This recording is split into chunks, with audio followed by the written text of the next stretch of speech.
Hello दोस्तों, कैसे हैं। टारगेट विथ हिमांशु चैनल में आप सभी लोगों का स्वागत अभिनंदन है। जैसा कि ब्रिज कोर्स के उद्देश्य को लेकर के यह चैनल चलाया गया है और इसमें रोज़ unit by unit video upload की जा रही है। आप से प्रतिदिन कुछ न कुछ उस वीडियो के बाद कमेंट मांगा जाता है और ज़्यादा से ज़्यादा आप लोग कमेंट को देने का प्रयास करिए और इससे जुड़ने का प्रयास करिए।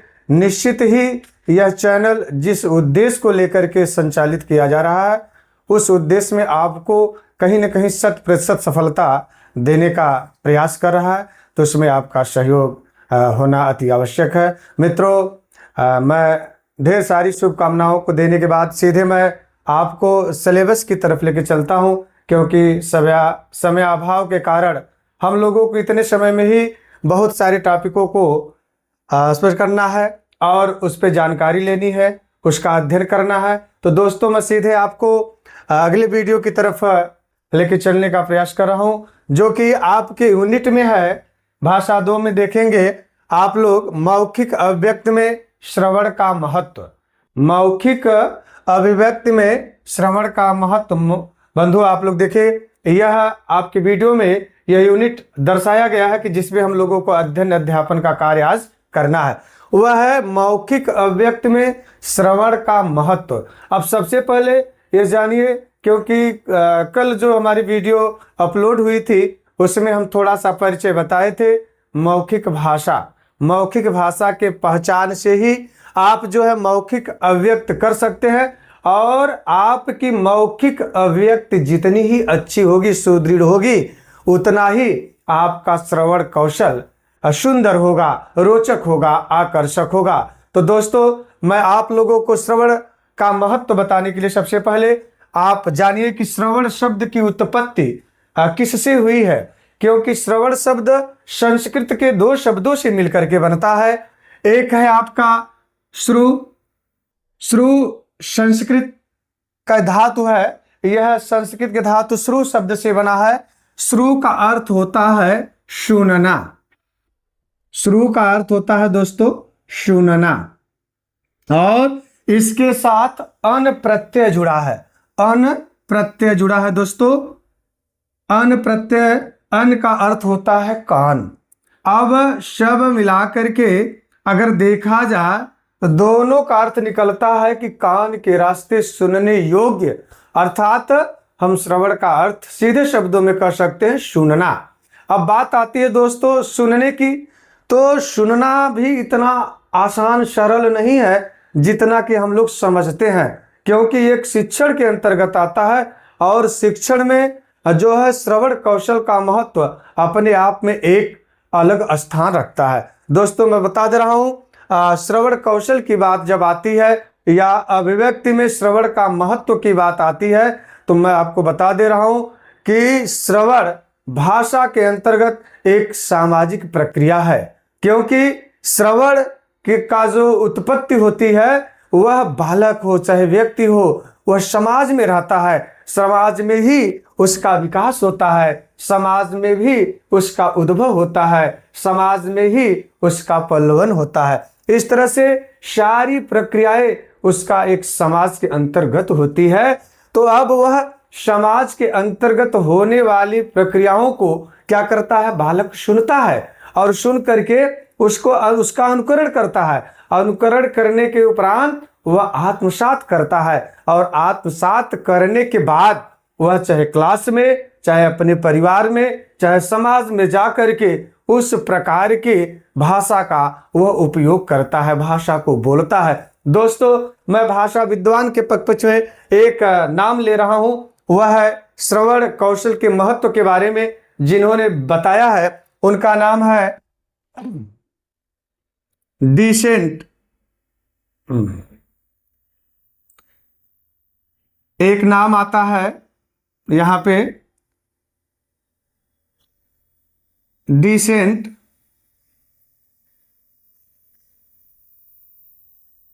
डिसेंट महोदय ने इसको स्पष्ट किया कि श्रवण कौशल होता क्या है। श्रवण कौशल उन्होंने बताया कि जब छात्र किसी भी व्यक्ति की बात को श्रवण करता हो, सुनता हो और सुनने के बाद यदि वह उसे व्यवस्थित रूप से याद कर लेता है तो वह श्रवण कहलाता है।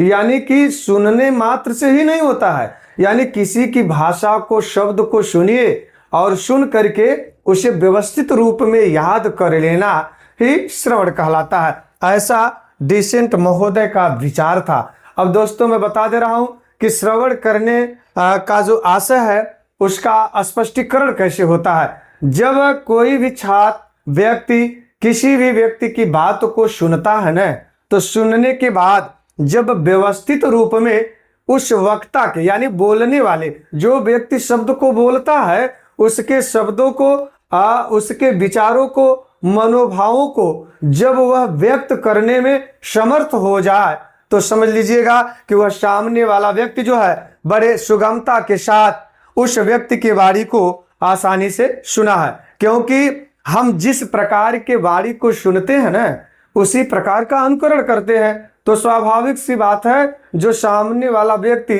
जब हमें जिस प्रकार के शब्द को बोलेगा ना उसी का वो अनुकरण करेगा बालक। अब बालक जब अनुकरण करेगा तो स्वाभाविक सी बात है कि बोलने वाले के भावनाओं और विचारों को वह निसंदेह ग्रहण करता है और ग्रहण करके उसको उसके सामने व्यक्त कर देता है। और दूसरे रूप में हम कह सकते हैं कि जब वह ग्रहण कर लेता है ना तो यथोचित रूप में उसका वह प्रत्युत्तर दे देता है। प्रत्युत्तर देना ही यह श्रवण कौशल कहलाता है।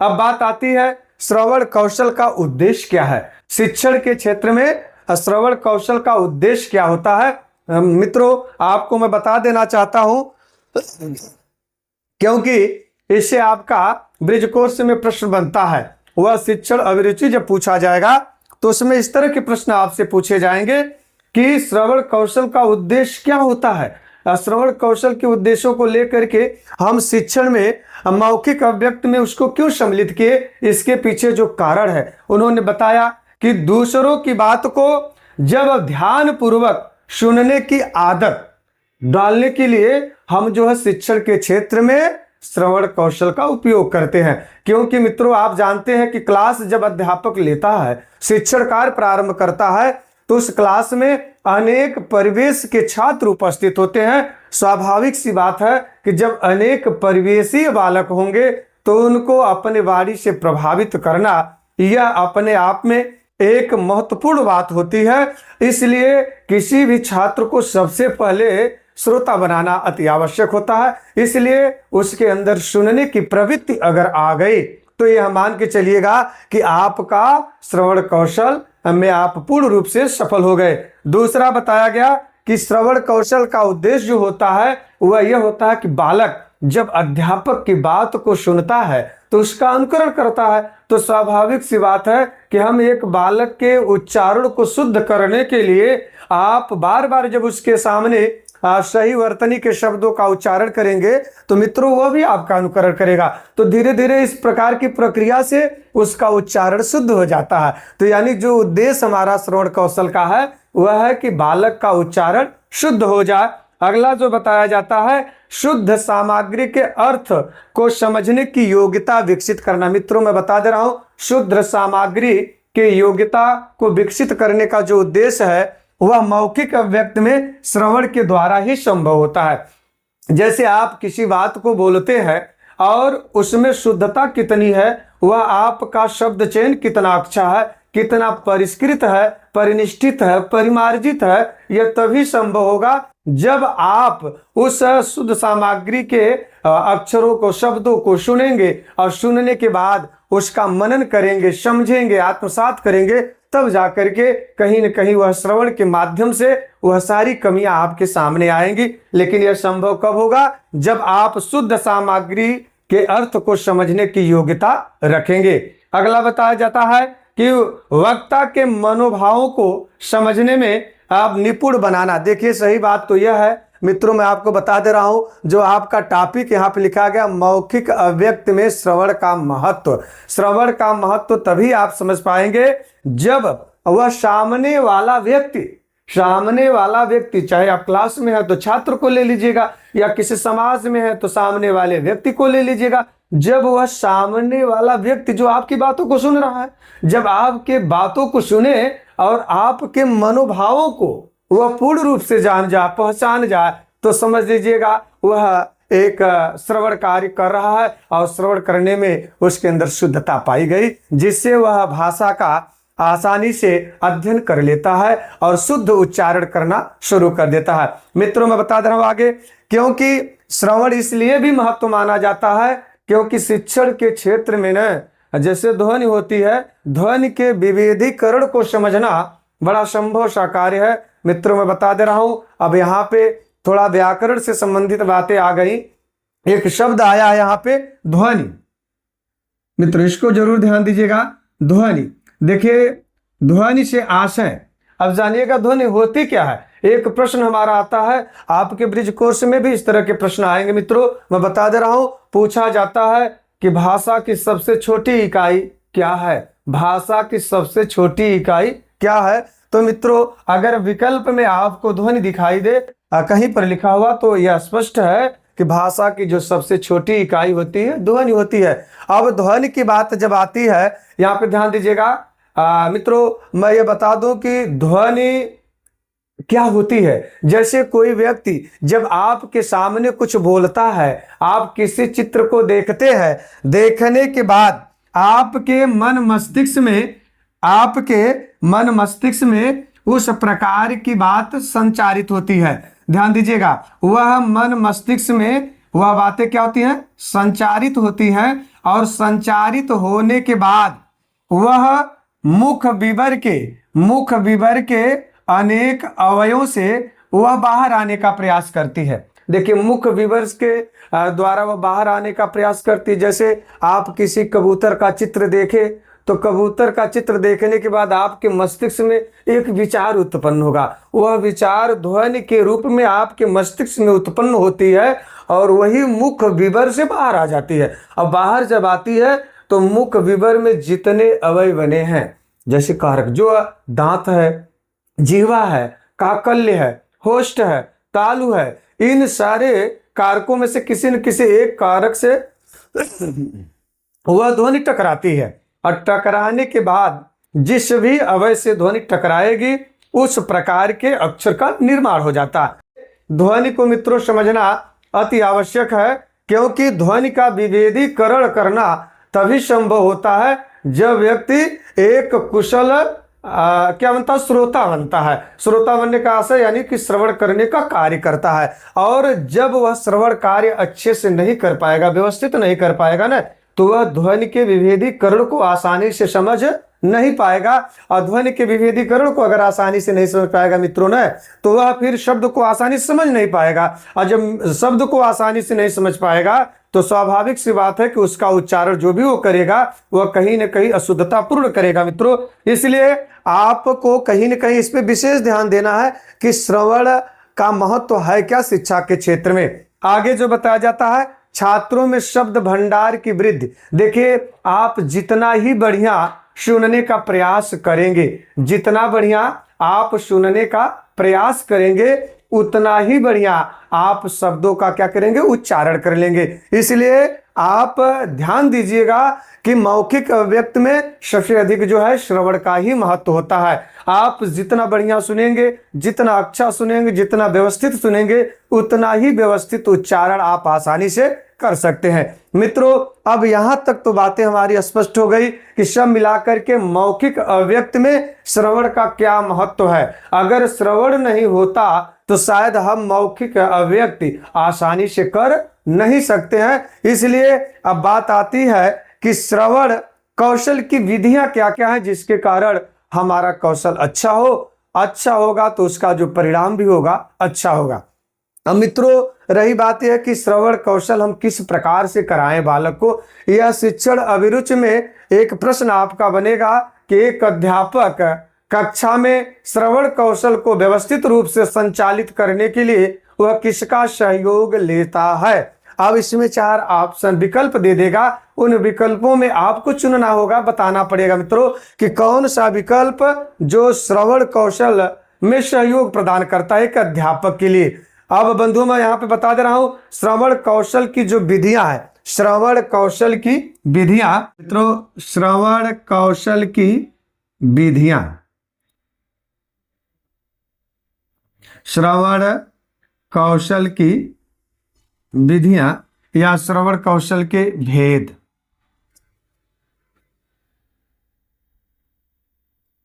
मित्रों, यहां पे ध्यान दीजिएगा, श्रवण कौशल के भेद। अब रही बात कि सब कुछ निर्भर हमारे श्रवण पे करता है। एक बालक शुद्ध कब बोलेगा? जब वह एक अच्छा श्रोता करता बनेगा। जब एक बालक शुद्ध उच्चारण कब करेगा? जब वह किसी बात को शुद्धता के साथ सुनेगा, तो उसका उच्चारण स्वाभाविक सी बात है कि वह शुद्ध करेगा। तो श्रवण कौशल में सबसे पहले जो विधि का प्रयास हम लोग करते हैं, उपयोग करते हैं, श्रवण कौशल में सबसे पहला जो अहम बिंदु आता है, सस्वर वाचन। बंधुओं, मैं आपको बता दूं, जब भी एक अध्यापक कक्षा शिक्षण का कार्य करने जाता है न, तो उसके सामने अनेक प्रकार की जटिलताएं दिखाई देती हैं। वाकई में जो अध्यापन का कार्य करता है, उससे आप यह बातें साझा कर सकते हैं, पहचान सकते हैं, जान सकते हैं कि एक कक्षा शिक्षण कार्य करने में कितने कठिनाइयों का सामना करना पड़ता है। तो यहाँ पे श्रवण कौशल के भेद में सबसे पहला जो आता है, सस्वर वाचन। सस्वर वाचन, सस्वर वाचन। मित्रों, इस पे आप विशेष ध्यान दीजिएगा। देखिए, अगर हमें बालक का उच्चारण शुद्ध कराना है या उसे शुद्ध भाषा का ज्ञान कराना है, तो हमेशा कक्षा शिक्षण कार्य करते समय हर एक अध्यापक को सस्वर वाचन करना चाहिए। क्योंकि जब आप सस्वर वाचन करेंगे ना, तो एक श्रोता बड़े ध्यान से सुनता है। क्योंकि मैं आपको अवगत करा दूं थोड़ा सा इससे, आप प्राथमिक स्तर के बालकों को पढ़ाना है, तो स्वाभाविक सी बात है, सस्वर वाचन की विशेषता क्या है? क्योंकि एक बालक माँ की गोद में रहता है और माँ की गोद में वह लोरी सुनने का आदती होता है। जैसे कभी घर पे कोई हरकत करता है, रोता है, तो उसकी माँ लोरी सुना देती है, बालक शांत हो जाता है। जब कुछ इस प्रकार की चंचलता करता है, तो उसकी दादी, उसकी माँ एक अच्छी सी कहानी सुना देती हैं, जिससे बालक शांत हो जाता है। तो कहीं न कहीं मित्रों, यह मान के चलिएगा, सस्वर वाचन अगर होगा तो बालक या छात्र व्यक्ति उसको ध्यान पूर्वक सुनेगा। और जब किसी शब्द को, किसी बात को हम ध्यान पूर्वक सुनते हैं, तो स्वाभाविक सी बात है, उसमें कहीं पर भी अशुद्धता परिलक्षित नहीं होती है। एक मैं दृष्टांत आप लोगों को दे रहा हूं, सस्वर वाचन होता कैसे है। जैसे आप कक्षा शिक्षण कार्य करने के लिए गए, वहां पर क्लास में जाइए, आप देखें बालक इधर उधर बिखरे हुए हैं, आप अचानक जाकर के अपनी बातों को रखना शुरू कर दे, तो मेरे समझ से कोई भी बालक आपकी बातों पर ध्यान देने के लिए तैयार नहीं होगा। लेकिन आप उसी समय कहीं न कहीं किसी कविता को, किसी दोहे को आप सस्वर वाचन करना शुरू कर दीजिए मित्र, तो स्वाभाविक सी बात है कि सारे बालकों का ध्यान आप आसानी से अपनी तरफ आकर्षित कर लेंगे। लेकिन इसको पढ़ाने का तरीका भी होता है। जैसे अभी रहीम दास का एक दोहा पढ़ाना हो, अगर कोई अध्यापक जाकर के कहे, रहीम न धागा प्रेम का मत तोड़ो चटकाए, जोरे से फिर ना जुरे, जुरे तो गांठ फर जाए, ऐसा कहने के बाद स्वाभाविक सी बात है कि बालक सुनने में वह ध्यान नहीं देगा जो ध्यान उसे देना चाहिए। लेकिन अगर इसी दोहे को आप जाकर के कक्षा शिक्षण कार्य करते समय सस्वर वाचन का मैं दृष्टांत दे रहा हूं कि रही मन धागा प्रेम का मत तोड़ो चटका, जोर से फिर ना जुरे, जुरे तो गांठ पड़ जाए। अब इस तरह से अगर आप शिक्षण कार्य करते हैं, तो बालक आपके एक एक शब्दों को बड़े सुगमता के साथ सुनता है और उसका उच्चारण भी वह बड़े सरलता के साथ कर सकता है। दूसरा बताया गया कि सस्वर वाचन करते समय एकदम यह अति आवश्यक बातें इसको मैं बता दे रहा हूं, कहीं पर भी इसमें कोई संदेह नहीं है कि आपकी वाणी में अगर स्पष्टता नहीं है, तो आप कितना भी बढ़िया बात शब्द बोलो, लेकिन सामने वाला व्यक्ति उसकी कीमत को समझ नहीं पाएगा। लेकिन अगर कहीं आपके वाणी में वह अस्पष्टता परिलक्षित होती है, तो मैं निश्चित बता दे रहा हूं, आपकी वाणी, आपके शब्द सामने वाले व्यक्ति को जो है कहीं न कहीं प्रभावित कर देगी। दूसरी जो विधि आती है इसमें प्रश्नोत्तर विधि। मित्रों, दूसरी जो विधि आती है श्रवण कौशल में, प्रश्नोत्तर विधि। ध्यान दीजिएगा, प्रश्नोत्तर विधि को हम श्रवण कौशल के अंतर्गत क्यों लाते हैं? ध्यान दीजिएगा, जब हम शिक्षण कार्य करते हैं, इन सारे बिंदुओं को आप लोग नोट भी करते जाइएगा मित्रों, क्योंकि जो प्रश्न पूछेगा कि एक अध्यापक को कक्षा शिक्षण कार्य करते समय श्रवण कौशल में किन बिंदुओं का सहारा लेना, सहयोग लेना चाहिए, तो यह विकल्प के तौर पर रहेगा। तो आप इन सारे विकल्पों को अगर ध्यान से आज पढ़ लेंगे तो इनका उत्तर आसानी से आप दे सकते हैं। मित्रों, रही बात यहाँ पे श्रवण कौशल के भेद में, दूसरा जो बात आती है वह है प्रश्नोत्तर विधि। देखिए, प्रश्नोत्तर विधि है क्या, हम इतना बढ़िया व्याख्यान दे रहे हैं कक्षा शिक्षण के समय, अब होता क्या है कि एक अध्यापक 40 से 45 छात्र छात्राओं को वह पढ़ाता है, बताता है, और कोई व्याख्यान बहुत अच्छा सा दे रहा है, अच्छे से शैली में दे रहा है और सस्वर वाचन कर रहा है। लेकिन मित्रों, आप लोग ध्यान दीजिएगा, कक्षा शिक्षण कार्य करते समय जो सामने बालक होते हैं वह तो आपके सारे शब्दों पर, सारे उच्चारणों पर वह तो ध्यान देते हैं। कभी कभी बालक इतना ध्यान मग्न हो जाता है, इतना एकाग्रचित हो जाता है कि मानो उसकी इंद्रियां शिथिल होने लगती हैं और सुनते सुनते खो जाता है। यानी खोने का अर्थ है वह सोना शुरू कर देता है, क्लास में ही सो जाता है। तो मित्रों, इसलिए श्रवण कौशल की विधि में दूसरी जो विधि आती है वह आता है प्रश्नोत्तर विधि। यानी कि आप जब कभी भी शिक्षण कार्य करिए, यानी मौखिक अभिव्यक्ति का कार्य कर रहे हैं,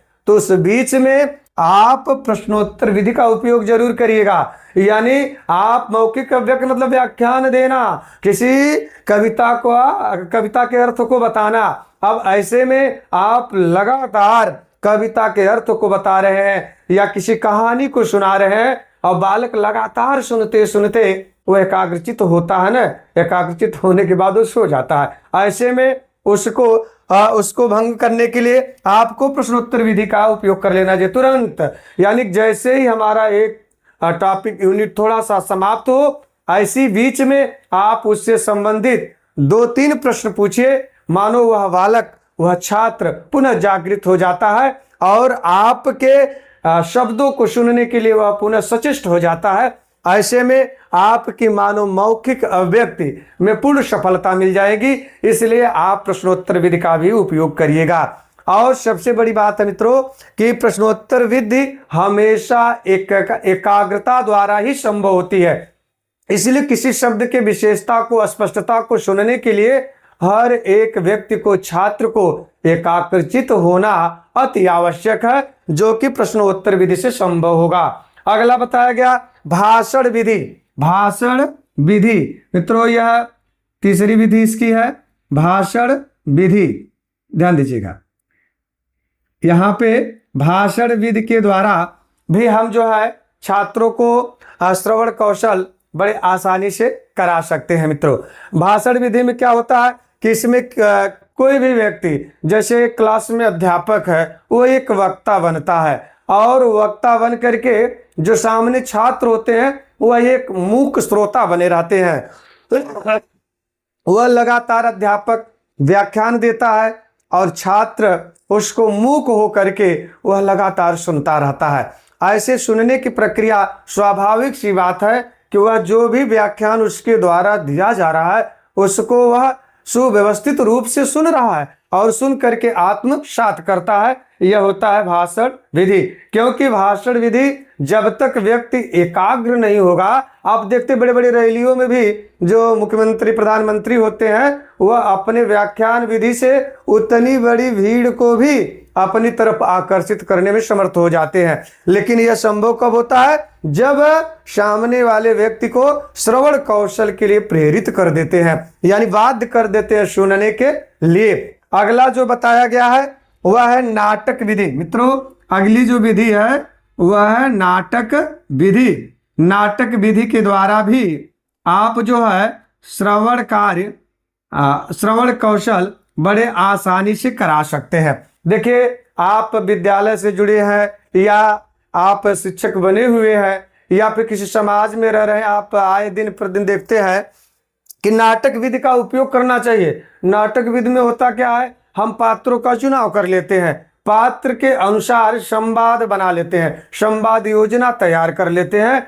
और वह संवाद योजना वह पात्र को याद करने के लिए दिया जाता है और वह पात्र उसको भली भांति से याद करता है। याद करने के उपरांत वह मंच पे जाकर के उस प्रकार का अभिनय करता है और शुद्ध परिष्कृत शब्दों को वह सामने समाज के रखने का प्रयास करने लगता है, जिससे धीरे धीरे उसके अंदर शुद्धता आ जाती है, शब्दों का उच्चारण वह शुद्ध करना शुरू कर देता है। मित्रों, इससे दूसरा जो लाभ होता है यह भावनात्मक अभिव्यक्ति। भावनात्मक अभिव्यक्ति का आशय है कि जब नाटक में आप देखते हैं कि जो सीता का रोल लेता है या फिर जो रावण का रोल लेता है या प्रभु भगवान राम का रोल अदा करता है, वह कहीं न कहीं उनकी भावनाओं से वह प्रभावित हो जाता है और धीरे धीरे जब वह प्रभावित होगा तो स्वाभाविक सी बात है कि श्रवण कौशल को जिस उद्देश्य से लेकर के हम चले हैं वह उद्देश्य हमारा क्या है, मौखिक अभिव्यक्ति। अब मौखिक अभिव्यक्ति तभी संभव होगा जब आप सामने वाले को श्रवण कौशल में परिपूर्ण करा देंगे। मित्रों, अभी आगे आपको बताना है कि श्रवण कौशल की विधि के बाद हम श्रवण कौशल का महत्व यह भी जानना जरूरी है, क्योंकि हम श्रवण कौशल क्यों कराएं मौखिक अभिव्यक्ति में, इसका महत्व क्या है। महत्व में सबसे पहली बात जो आती है भाषा का विकास। देखिए, भाषा एक सतत चलने वाली प्रक्रिया है। मैं बता दे रहा हूं मित्रों, साहित्य का क्षेत्र इतना विस्तृत है कि उसमें आप गोता लगाते रहिए, कहीं न कहीं हम अपूर्णता की ओर ही रह जाते हैं। कभी भी हम साहित्य में पूर्ण नहीं मानते हैं अपने को, और न माना जा सकता है। इसलिए भाषा का विकास जो इसका है, श्रवण कौशल का महत्व हुआ सबसे पहले क्या है, भाषा का विकास। देखिए, हम पहले दिन भी बताए थे कि कहीं पर लिखा गया बिना विचारे जो करे सो पाछे पछताए। अब रही बात कि अगर व्यक्ति को भाषा का पूर्ण ज्ञान नहीं है तो स्वाभाविक सी बात है कि वह बिना सुने समझे ऐसे तैसे भाषाओं का उपयोग कर लेता है, तो उसका परिणाम जो आता है कहीं न कहीं उसके लिए हानिकारक होता है। इसलिए भाषा का सतत विकास करने के लिए हमें श्रवण कौशल पर ध्यान देना चाहिए। दूसरा जो बताया गया, बेहतर समझ। बेहतर समझ कब होगी बालक के अंदर, जब वह एक कुशल श्रोता बनेगा। और श्रोता बनेगा कैसे, वह श्रवण कौशल के अंतर्गत जब वह एक कुशल श्रोता बन जाएगा, यानी सामने वाले व्यक्ति की बात को जब वह आसानी से सुनेगा और समझेगा तो वह समाज के सामने उसका जाकर के शुद्ध उच्चारण करेगा। इस तरह से वह बेहतर समझ के साथ आएगा।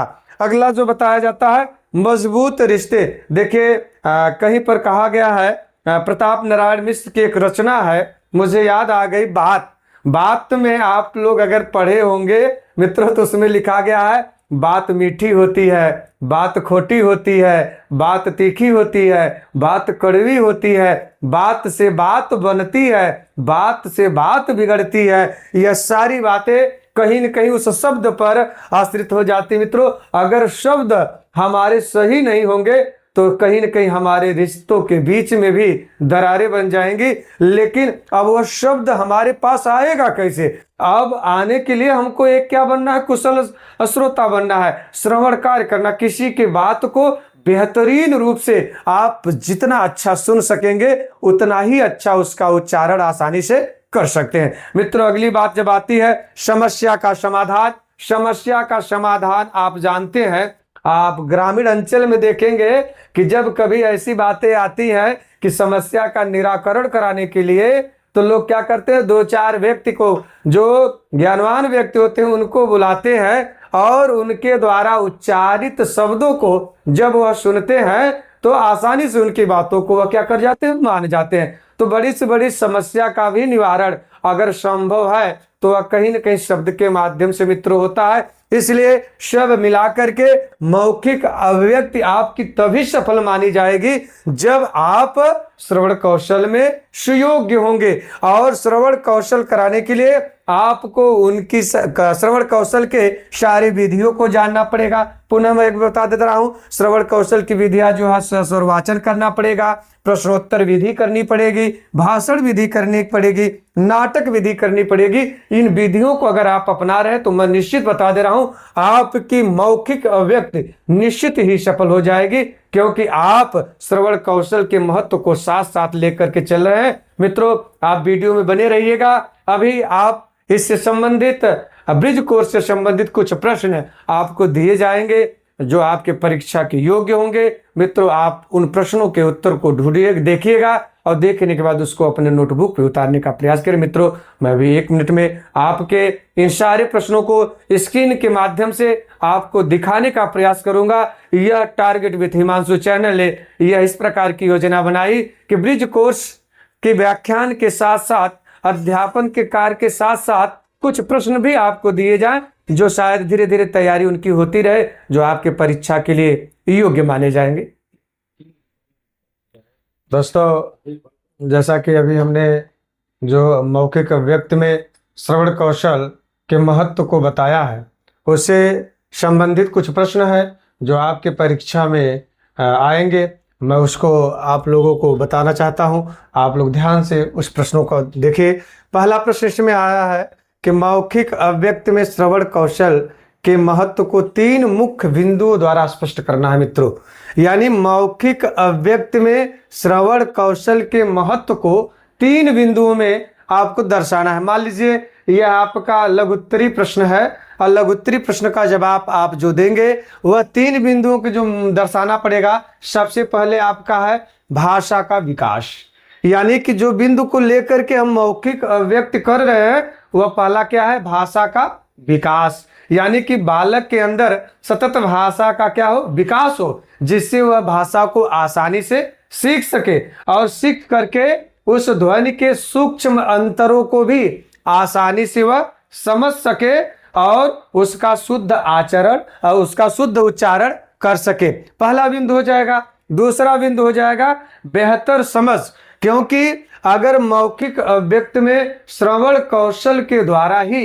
एक बालक के अंदर, एक व्यक्ति के अंदर जो होती है वह बेहतर से बेहतर समझ आ जाती है, और बेहतर से बेहतर जब समझ आती है तो स्वाभाविक सी बात है, जब सब कुछ बेहतर है तो उसका उच्चारण भी जो होगा वो बेहतर होगा। जो अगला बिंदु बताया गया, 3 बिंदुओं में 2 बिंदु हो गया। पहला बिंदु हो गया भाषा का विकास, दूसरा जो बिंदु है बेहतर समझ, और तीसरा जो बिंदु है रिश्ते मजबूत। यानी कि मजबूत रिश्ते कब बनते हैं, जब व्यक्ति के उच्चारण, व्यक्ति के शब्द चयन, व्यक्ति की मौखिक अभिव्यक्ति जितनी ही व्यवस्थित होगी उतने ही उसके सामाजिक रिश्ते बेहतरीन माने जाते हैं। तो इन 3 बिंदुओं के द्वारा आप जो मौखिक अभिव्यक्ति आसानी से कर सकते हैं। दूसरा जो प्रश्न आपका आता है मित्रों, श्रवण कौशल को बेहतर बनाने के लिए कौन सी 3 रणनीतियां अपनाई जा सकती हैं। जैसे हमने बताया ना कि श्रवण कौशल को बेहतर बनाने के लिए आप कौन सी 3 रणनीतियां बनाएंगे। मित्रों, कमेंट में जरूर लिखिएगा। मैं बता दे रहा हूं, जो 3 रणनीतियां आपको बनानी पड़ेगी वह आपको हम विधि में बताए हैं। वह 4 विधि जो बताए उसमें रणनीति में पहला हो जाएगा कि हम जब भी क्लास में जाए, कक्षा शिक्षण का कार्य करें या किसी व्यक्ति को अपनी बात सुनानी है, समझानी है, कितने बेहतरीन तरीके से समझा सकते हैं उसके लिए आप स्वर वाचन करिए। दूसरा जो बताया गया आपको प्रश्नोत्तर विधि के द्वारा कर दीजिएगा। तीसरा जो बताएगा नाटक मंचन विधि के द्वारा कर दीजिएगा। अब अगले प्रश्न की तरफ जाते, एक शिक्षक के लिए श्रवण कौशल का क्या महत्व है। देखिए, अब यहाँ पे प्रश्न उदाहरण सहित समझाइए, आपको उदाहरण सहित देना है कि एक शिक्षक के लिए श्रवण कौशल का क्या महत्व है। क्योंकि जब एक अध्यापक शिक्षण कार्य करता है भाइयों, वह कक्षा में जाकर के और जब उसके द्वारा किया गया उच्चारण का प्रभाव उस बालक पर, उस छात्र पर व्यवस्थित रूप से पड़ता, क्योंकि बालक हमेशा बताया गया श्रवण कौशल में कि सामने वाला व्यक्ति जब वक्ता के शब्दों के द्वारा ही वक्ता के मनोभाव एवं विचारों को व्यवस्थित रूप से वह व्यक्त कर दे तो समझिएगा वह एक कुशल श्रवण है, यानी कुशल श्रोता है। तो कुशल श्रोता कब हुआ? जब वह सामने वाले व्यक्ति के मनोदशा विचारों को व्यवस्थित रूप से व्यक्त कर दिया। तो एक शिक्षक के लिए श्रवण कौशल का महत्व क्या है कि वह अपने बालक को, अपने छात्र को कितना व्यवस्थित रूप से शब्द का ज्ञान कराता है, कितनी शुद्धता के साथ उच्चारण करता है, कितने आसानी से उनके छात्रों के अंदर शब्द भंडार की व्यवस्था को विकसित करता है, कितने आसानी से वह ध्वनि विभेदीकरण करना उन छात्रों को आसानी से सिखा देता है।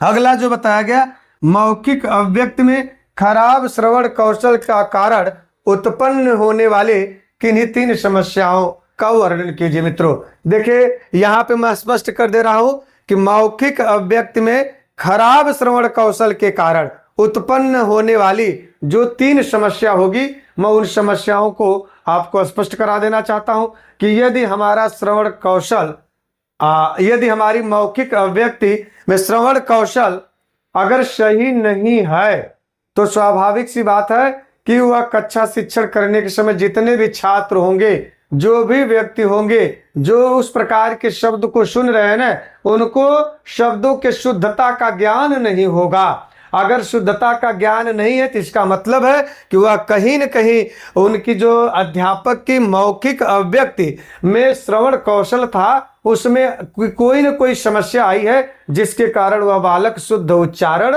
नहीं कर पा रहा।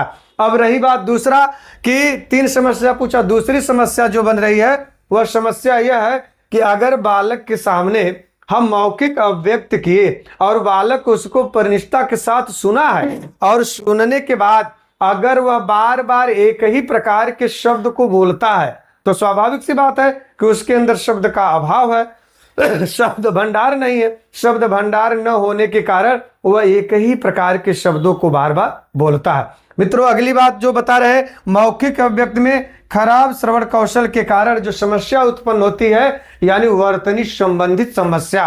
वर्तनी समस्या संबंधी समस्या क्या होती है? जैसे बालक को मात्रात्मक त्रुटियां, विराम संबंधी त्रुटियां या अनेक प्रकार के शब्द के बनावट, अक्षरों के बनावट की त्रुटियां, यह सारी त्रुटियां कहीं न कहीं खराब श्रवण कौशल के कारण ही होता है। मित्रों इस तरह से आप सारे प्रश्नों को नोटबुक पे आप लोग उतारने का प्रयास करिएगा। मौखिक अभिव्यक्ति में खराब श्रवण कौशल के कारण जो उत्पन्न होने वाली समस्या है, पहली समस्या हो जाएगी आपका कि बालक शुद्ध उच्चारण नहीं करेगा।